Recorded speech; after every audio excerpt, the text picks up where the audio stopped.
okay? Hey, sir, are you okay? Sir, okay lang po ba kayo? Victim is unconscious. Please call ambulance, bringing ED if available. Check airways. Mouth and nose are clear. No obstruction seen. Check rate and pulse. 1001, 1002, 1003, 1004, 1005, 2010. Positive pulse, positive breathing. Buhay. So ang gagawin natin, habang hinihintay ng ambulance, ilagay mo na natin sa recovery position para mas pasok pa natin sa victim. Arms up, cross legs, tapos itagilid natin. Para mas maging stable to, lapit ka konti para nakasanda siya sa lap.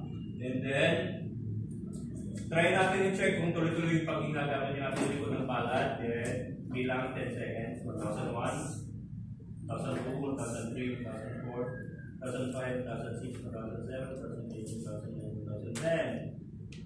Patient has continuous breathing. Habang nakatagilid, tingnan na natin dito sa likod ng ulo kung may injuries. Kapain mo.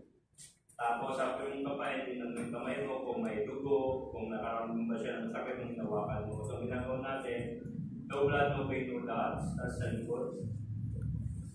No blood, no pain, no dots. Balik ka sa pagkakahiga, baba yung kamay, baba yung paa, tapos umpisa mo mula ulo hanggang paa.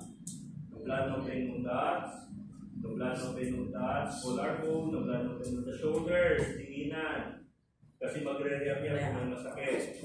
No blood, no pain, no dots. Diktik, kung lalaki, dito tayo. No blood, no pain, no dots. Kung babae, dito lang tayo. Tapos dito mo napagkulay. No blood, no pain, no dots. Sa may tiyan, tingin sa mukha, magbibiginan. No blood, no pain, no dots. No blood, no pain, no dots. No blood, no pain, no dots. No blood, no pain, no dots. Hips, no blood, no pain, no dots. Kamay, no blood, no pain, no dots. No blood, no pain, no dots. No blood, no pain, no dots. No blood, no pain, no dots. So, while waiting for ambulance again, natapos natin yan, gawin na natin yung bite. Vital signs checking, interview, documented indoors. Okay? So, yan. Question? Wala. So, basta ito lang, kabisatuloy ito lang yan para dun sa gagawin nito. Yes, sir. Pagka unconscious, sir, gagamitin mo pa rin ang bite? Yung? Yung